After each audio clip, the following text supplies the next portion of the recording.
성령 하나님, 이 시간도 우리를 감동하여 주시고 우리에게 필요한 말씀으로 채워 주옵소서. 우리를 향한 주님의 음성 듣게 하여 주옵소서. 예수님의 이름으로 기도합니다. 아멘.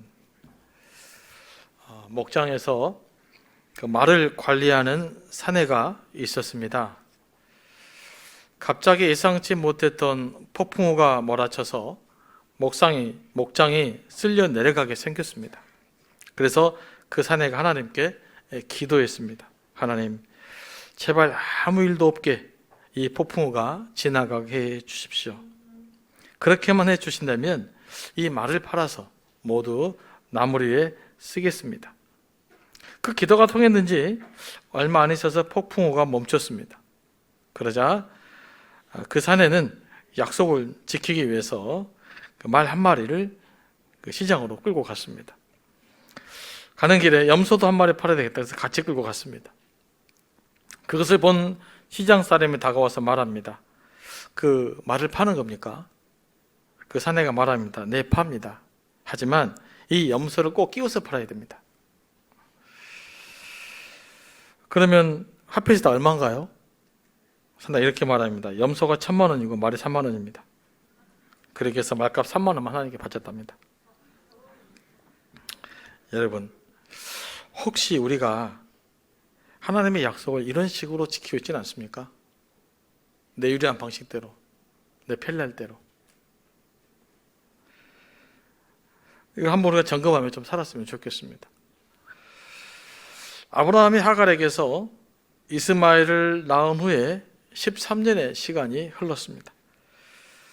아브라함에게 하나님의 약속은 희망 고문 이런 느낌이 있어요. 아브라함이 75세 때에 하나님의 부르심을 받았을 때 하나님께서 말씀하셨습니다. 내가 너로 큰 민족을 이루고 복의 근원이 되게 하겠다. 그 약속을 믿고 아브라함은 하나님이 지시하는 대로 정처 없이 떠났습니다. 하지만 오랜 시간이 지나도 자녀가 없었습니다. 아브라함은 자신의 종인 그 엘리에셀에게 자신의 상속권을 물려주려고 했습니다. 그런데 아브라함이 롯을 구출한 후에 하나님이 나타나셔서 엘리에셀이 아니라 반드시 아브라함의 씨를 상속자로 삼을 거라고 말합니다. 하늘의 별처럼 아브라함의 자손이 많아질 거라는 겁니다. 그리고 하나님이 또 목숨을 건 언약식도 했습니다. 그래서 믿고 기다렸는데 아직 자녀가 없는 겁니다. 이런 식으로 하나님께 처음 약속을 받은 지 10년이 흘렀습니다. 아마 하나님이 이제 다른 방식으로 좀 일을 해결하나 보다라고 생각하면서 사례가 권유하죠. 후처 하갈을 데려가서 아들 낳으세요. 아마 이 아들을 통해서 하나님께서 복을 주시려는가 봅니다. 그래서 이제 후처도 아브라함의 씨는 맞긴 맞잖아요. 하지만 그것은 하나님의 뜻이 아니었습니다. 그러면서 또 13년이라는 시간이 흘러가게 돼요. 이제 99세가 되었습니다.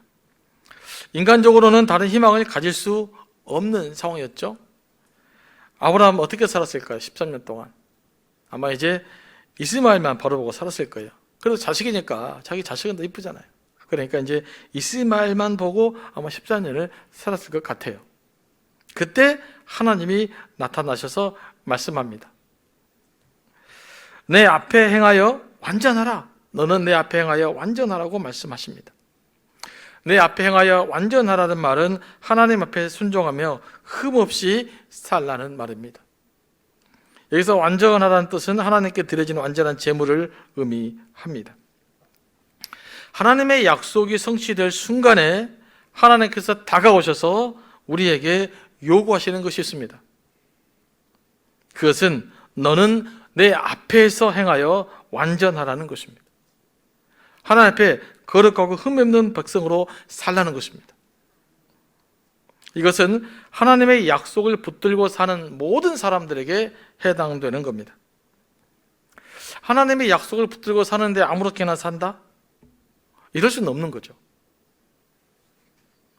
하나님의 약속을 붙들고 사는 사람에게 반드시 요구되는 것이 있어요. 그것은 바로 흠없는 삶, 거룩한 삶, 하나님 앞에서 완전하여 의로운 삶을 살아내는 것입니다. 하나님의 비전은 비전대로 품고 살고 자기 삶은 자기 방식대로 살기 때문에 우리 삶에 모순이 생기는 겁니다. 하나님의 비전을 품었으면 그 비전에 이끌리는 삶을 살아야 되는 거예요. 하나님의 약속을 품었으면 그 약속에 이끌리는 삶을 살아야 되는 것입니다. 이것이 하나님께서 우리에게 요구하는 삶인 겁니다. 이 지점에서 실패하기 때문에 자꾸 신앙생활과 우리 삶이 따로 놀아요. 오늘 말씀 보면 하나님의 약속이 이 전보다는 훨씬 구체화됩니다. 4절 말씀입니다. 보라, 내 언약이 너와 함께 있으니 너는 여러 민족의 아버지가 될지라. 그리고 5절 말씀을 보면 아브라함의 이름을 아브라함으로 바꿉니다. 이름을 바꾼다는 것은 정체성을 바꾼다는 거예요. 다시 말하면 아브라함에게 새로운 정체성이 부여되는 것입니다. 네가 누구냐? 구약의 이름은 자기 정체성이 담겨져 있거든요. 이제는 아브라함이 아니라 아브라함이라는 것입니다. 아브라함은 열방의 아버지라는 뜻이에요. 여러 민족의 아버지라는 뜻입니다.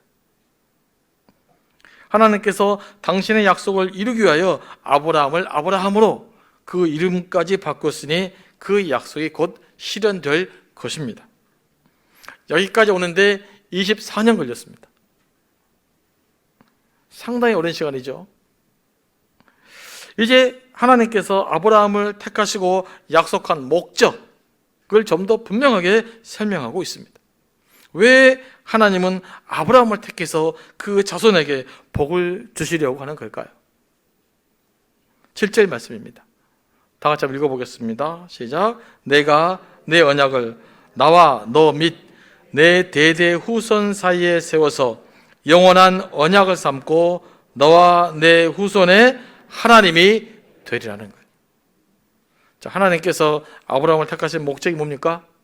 아브라함의 하나님이 되시기 위함이에요. 하나님은 아브라함과 그 후손의 하나님이 되기 위하여 아브라함에게 그토록 큰 시련을 주었던 것입니다. 다 하나님의 큰 뜻이 있었던 거예요. 그리고 이를 실현하기 위해서 아브라함과 그 후손에게 무슨 땅을 주겠다? 가나안 땅을 주겠다고 약속을 한 겁니다. 자, 이제부터는 이스라엘이 가나안 땅에 거주하는 목적이 뭡니까? 하나님의 백성이 되기 위해서요. 하나님이 이스라엘의 하나님이 되기 위해서 이스라엘 백성은 가나안 땅에서 살아야 되는 것입니다. 이스라엘이 목적을 지키지 못했을 때 하나님은 심판했습니다. 왜요? 심판함으로써 다시 하나님이 이스라엘의 하나님이 되기 위함이에요. 하나님이 이스라엘을 책망하고 심판하시는 것은 그 과정을 통해서 하나님이 이스라엘의 참 하나님이 되시기 위해서 이스라엘 백성들을 심판했던 것입니다. 그리고 다시 돌아오면 하나님과 함께 축복을 누리게 되는 거죠.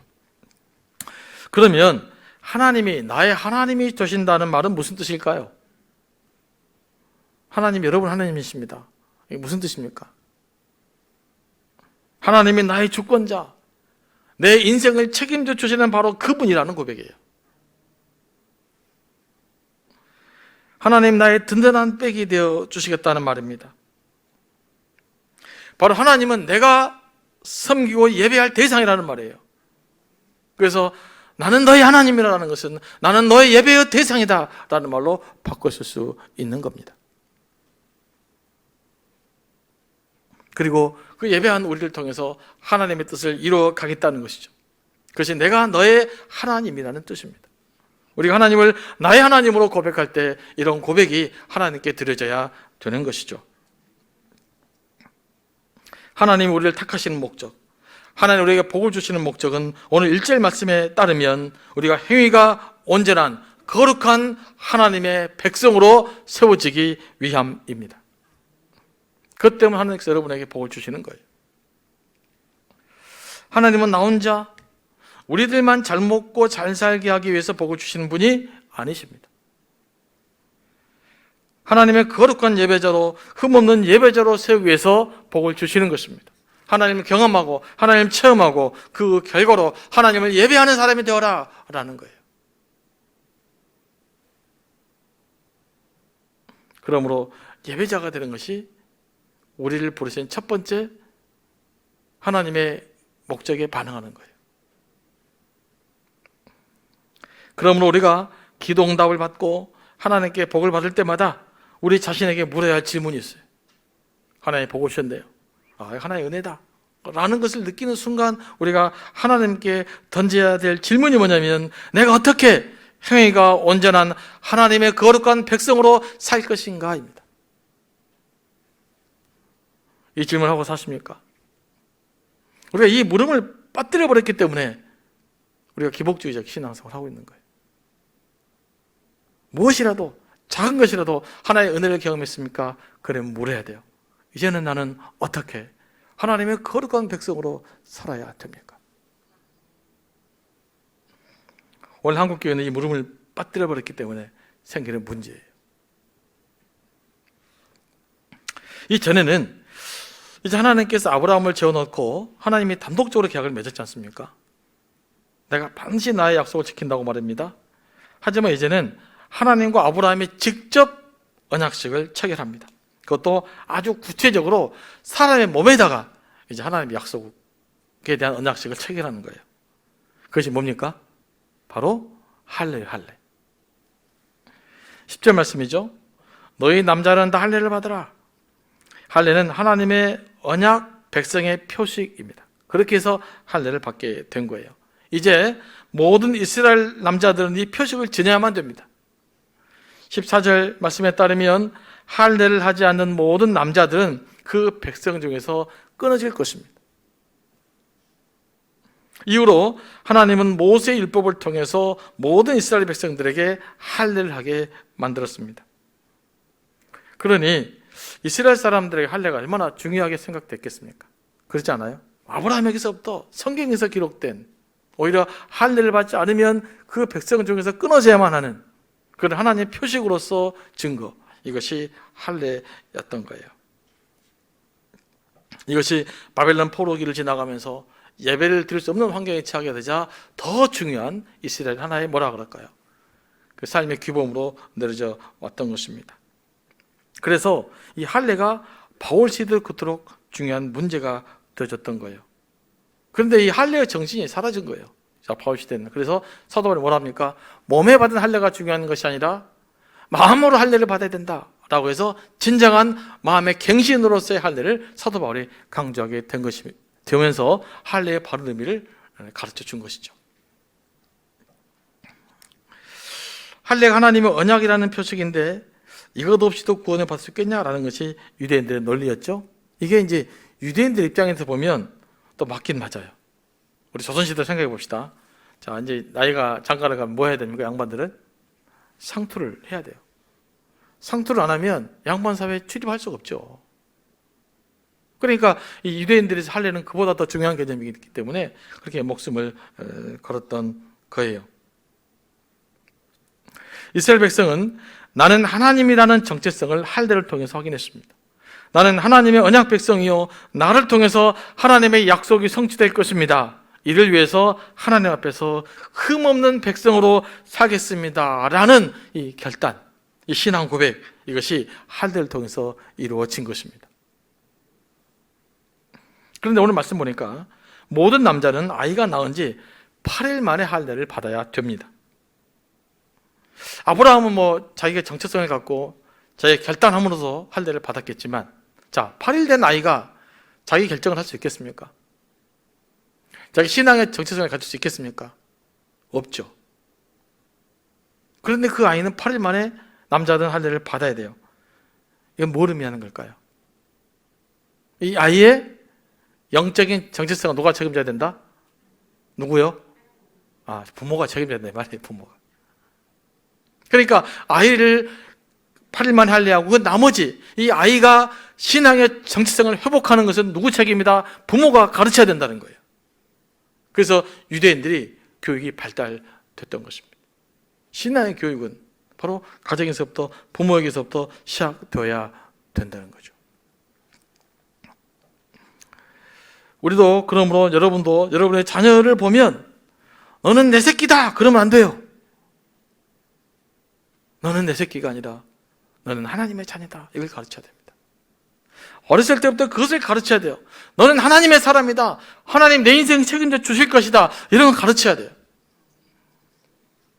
너는 뭐 좋은 대학 가갖고 잘 먹고 잘 살아라, 이거 이전에 우리 예수 믿는 사람은 너는 하나님의 자녀야, 하나님 네 인생을 책임져 줄 거야, 이거 가르쳐야 돼요. 어떤 교육보다 중요합니다. 여기서 실패를 했으니까 다른 게 안 되는 거예요. 맨날 뭐 다니엘 기도 한다고 됩니까? 그게? 그렇게 되는 것이 아니잖아요. 믿음의 삶이라는 것이. 어렸을 때부터 너는 하나님이 책임져 준다는 것, 하나님의 사람이라는 인식이 바로 서면 나머지는 되는 것 아니겠어요?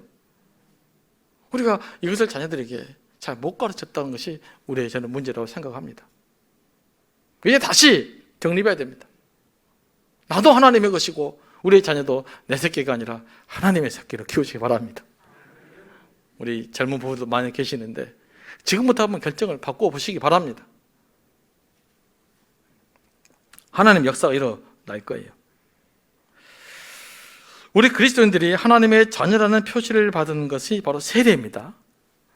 우리가 세례를 받는 것도 내가 그리스도의 사람이라는 표시를 받는 거예요. 그러므로 우리가 세례를 받으면 나의 주권자는 예수 그리스도예요. 그러니까 세례를 받았는데 여전히 내가 내 삶의 주권자다라고 하는 것은 세례를 잘 못 이해하고 있는 것입니다. 그러므로 우리는 그리스도께 택한 백성으로서 그리스도의 소유로서 삶을 살아내야 되는 거예요. 이게 우리 그리스도인들의 정체성입니다. 그런데 우리는 세대 따로 삶 따로 살아가고 있어요. 오늘 본문에 보면 할례의 규정을 되게 자세하게 설명해 놓잖아요. 성경에서 자세하게 설명해 놓은 것은 뭐라고 그랬습니까? 중요하다는 것이에요. 반드시 지키라는 뜻이죠. 아브라함에게 철저한 순종을 강조한 것입니다. 여러분, 한국교회도요, 그 초기에 아주 세례를 엄격하게 받았더라고요. 제가 지난번에 세미나에서 들었는데 우리 호신대 이제 차종순 교수님께서 이런 강의를 하셨는데 참 도전이 됐어요. 그때 어떻게 그 세례를 받았는가 한번 들어보시기 바랍니다. 첫째는 우선 개종의 동기가 순수해야 된다. 왜냐하면 선교사가 원체 우리로 보면 고급 문화를 갖고 있었잖아요. 그러니까 저렇게 발달된 사람을 만나서 내가 선교사를 통해서 사업이나 정치적이나 어떤 사회적인 이익을 얻으려는 기미가 있으면 안 된다는 거예요. 요즘 우리랑 되게 다르죠. 그죠? 예수 믿고 저 사람 만나면 잘 될 것 같다, 그런 기미가 있으면 세례를 안 준다는 거예요. 또 개종자는 주일날 모든 예배, 수요 예배, 모든 공적 예배를 다 참석해야만 됐습니다. 당시에는 교회가 집 앞에 있는 것이 아니잖아요. 20리, 30리 떨어진 것이. 왔다 갔다 막 서너 시간씩 다녀서 공적 예배를 드려야만 됐다라는 거죠. 그리고 이제 제사 드리지 말라 그랬고, 또 하나 상황은 세례 받을 사람은 첩을 두지 말라고 했대요. 당시에는 이제 아이를 못 낳으면 첩을 이렇게 해서 둘째를 낳았잖아요. 그래서 첩을 있으면 안 된다. 그래서 목포에 하나 예를 들어보니까 어떤 분은 세례를 받기 위해서 자기 첩에게 돈을 많이 주고 이렇게 정리했다고 그래요. 번처로 들어가가지고. 요즘 뭐 이런 기준 적용하면 놀라운 일 아니겠어요? 그리고 또 반드시 서너 명 전도해야 됐답니다. 그리고 마지막에 이제 토요일 날 문답을 주고 주일 아침에 세례식을 참석하게 되는데 세례식 참여하기 직전에 이 선교사가 동네를 나간대요. 자, 이 사람이 예수 믿는다고 했는데 진짜 예수 믿는 거 맞냐? 라고. 그 동네 사람들이 이해해야 세례를 준다는 거예요. 그래서 저 사람은 교회는 다니는데 저 엉터리요. 그러면 세례를 안 줬다는 거예요. 물론 초기에 대한 선교사들이 이야기는 하지만 우리에게 저는 많이 도전이 됩니다. 이런 식으로 세례를 주면 여러분 세례 받을 사람이 몇 사람이 있을까요? 한국교회가 7, 80년대 부흥했던 것은 이 초기 선교사들이 있었던 그 엄격한 철저한 신앙교육 덕분이에요. 사회가 잘 살아지고 있어 여유가 있어지면서 너무 그냥 쉽지 않습니까? 오히려 쉬운 게 독이 되어버린 사회, 우리가 지금 살고 있는 것입니다. 때로는 이런 그 하나님 앞에 이 철저한 그 믿음의 정신을 배워야 됩니다. 세례의 정신, 오늘 구약의 표현 할례의 정신, 이것도 우리가 좀 배워야 우리 교회가 더욱더 성장해 갈 줄로 믿고 또 우리 민족에게 우리 교회가 희망이 될 줄로 믿습니다. 12절 말씀 보면 하나님은 아브라함의 모든 집안 사람들, 종까지도 할례를 받아야 된다고 말합니다. 종은 아브라함의 소유니까 같이 받아야 되는 거예요. 이방인들도 종이면 세례를 받아야 됩니다. 이것들 우리에게 적용해 본다면 할례라는 사건은 아브라함 한 개인의 사건이 아니라 그 집안 전체의 사건이라는 거예요. 우리가 적용해 봅시다. 그럼 예수 믿는 사건, 우리가 세례를 받는 사건은 여러분 한 개인의 사건이 아니라 여러분 가족 전체의 사건이에요. 그래서 우리가 가족들에게 전도해야 되는 거예요. 하나님은 사라의 이름을 사라로 바꿨습니다. 열국의 어머니라는 뜻입니다. 아브라함만이 아니라 사라의 정체성도 바뀝니다. 시조, 시모가 된다는 것 아니겠어요? 이건 굉장히 영광입니다. 그런데 이 말을 들은 아브라함의 반응이 어떻습니까? 막 감사했습니까? 감동했습니까? 이번에는 그렇지 않아요. 엎드려서 피식 웃었어요. 참나, 내가 나이가 몇인데 지금 하는 이런 말을 하느냐, 이겁니다. 지금 아브라함이 보여주는 반응은 지금까지와는 사뭇 좀 다른 반응을 보여요. 이전에는 그래도 하나님이 말씀하시니 믿었습니다. 하지만 지금 반응은 왠지 믿기 힘들다는 반응입니다. 그게 어떻게 가능하겠느냐는 것입니다. 아브라함도 사람이잖아요. 믿음의 한계를 보여주고 있습니다. 그러면서 뭐라고 말합니까? 18절 말씀입니다. 아브라함이 이에 하나님께 아뢰되 이스마엘이나 하나님 앞에 살기를 원하나이다. 아브라함이 이렇게 말, 하나님 무슨 내게 뭐 새로운 역사가 뭐 일어나겠습니까? 지금 있는 이스마엘이나 보고 주셔서 얘 나 복 잘 받고 살았으면 뭐 족하겠습니다. 이렇게 아브라함이 이야기를 합니다. 내가 지금 하나님 약속을 새롭게 믿고 기다리는 만한 상황에 살고 있지 않습니다. 이스마엘도 내시니까 얘만 좀 축복을 잘 해주시면 저는 충분하겠습니다. 이렇게 아브라함이 이야기하는 것 아닙니까? 아브라함은 더 이상 하나님의 약속을 믿고 새로운 도전을 하고 싶지 않았습니다. 여러분, 이런 아브라함의 이해가 좀 되시나요? 뭐 안 되시나요? 전 이해가 엄청 잘 되는데요. 지금까지 믿고 기다리는데 아직 아무것도 이루어지지 않았어요. 24년 동안. 그래서 힘이 좀 빠진 겁니다. 그런데 하나님 뭐라고 말합니까? 그래, 고생했다. 아니에요. 아니다. 내 약속은 이게 아니었다. 원래 내가 너한테 한 약속은 사라를 통해서 약속을 주겠다는 거야. 내가 그 약속 지킬 거야 라고 말씀을 하는 겁니다. 물론 지금 네가 바라는 대로 이스마엘도 복 줄게, 잘 살게 만들어 줄게. 하지만 내가 원래 약속했던 건 이것이 아니야. 사라를 통해서 약속을 내가 이룰 거야 라고 원래의 약속으로 하나님은 약속을 성취시켜 가는 거예요. 그래서 하나님 이번에는 아브라함을 좀 배려해 주는 것 같아요. 기다리가 지쳤든지 어쨌든지. 그래서 이제 좀 더 명확하게 날짜도 정해줍니다. 자, 언제? 내년 이맘때쯤. 이름도 정해줍니다. 그 이름을 이삭이라고 하라. 그렇게 해서 이제 아브라함에게 확실한 약속을 줍니다. 이제 아브라함의 최종 결단만 남았습니다. 지금까지 믿었어도 아무 일이 없었습니다. 그래도 하나님을 믿을 거냐? 지금까지 믿었는데 아무 일이 없었습니다. 그래서 이제는 하나님을 안 믿을 거냐? 이 약속이 아브라함에게 최종적으로 남은 것이죠. 그런데 아브라함이 어떤 선택을 합니까? 다시 한번 하나님의 말씀을 믿고 그 집안의 모든 남자들 하여금 할례를 받게 하고 하나님의 뜻이 이루어지기를 기다렸습니다. 이게 17절 후반절이 말이에요. 믿었으니까 할례를 받는 거 아니에요. 그리고 가족이 전체 하나님 뜻을 다시 한번 기다리게 된 것입니다. 아브라함이 우리에게 보여주는 것은, 아브라함이 우리에게 보여주는 그 신앙의 본은 믿음이에요. 믿음. 믿음이 무엇인가?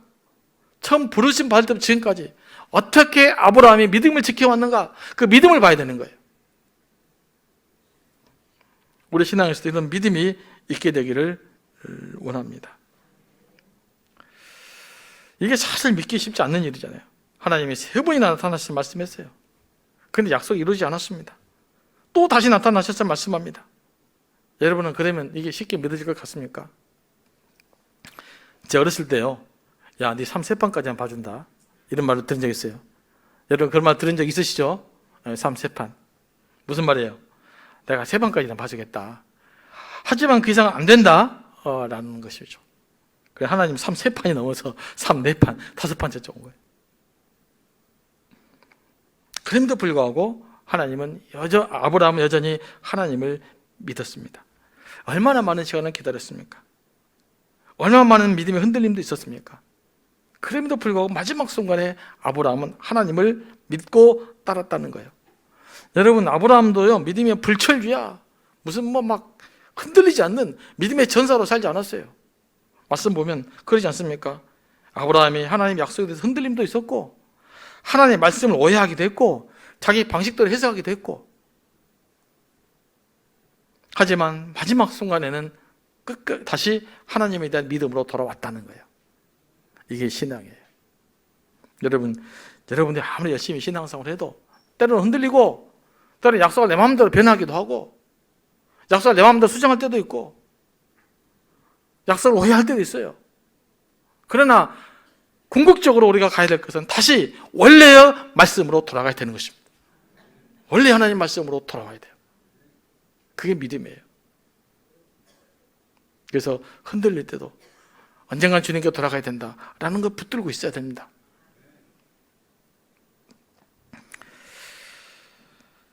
하나님은 성경을 통해서 우리에게 약속의 말씀을 주셨습니다.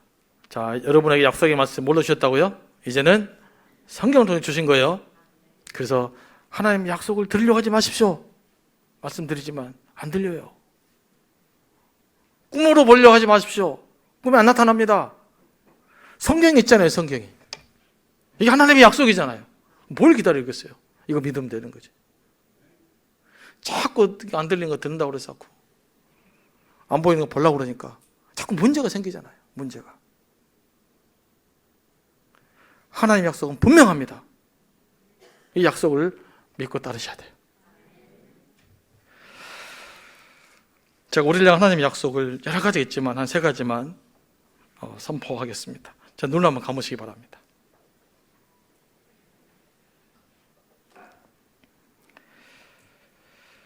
하나님이 세상을 이처럼 사랑하사 독생자를 주셨으니 이는 그를 믿는 자마다 멸망하지 않고 영생을 얻게 하려 하심이라. 하나님의 약속의 말씀입니다. 너희는 먼저 그의 나라와 그의 의를 구하라.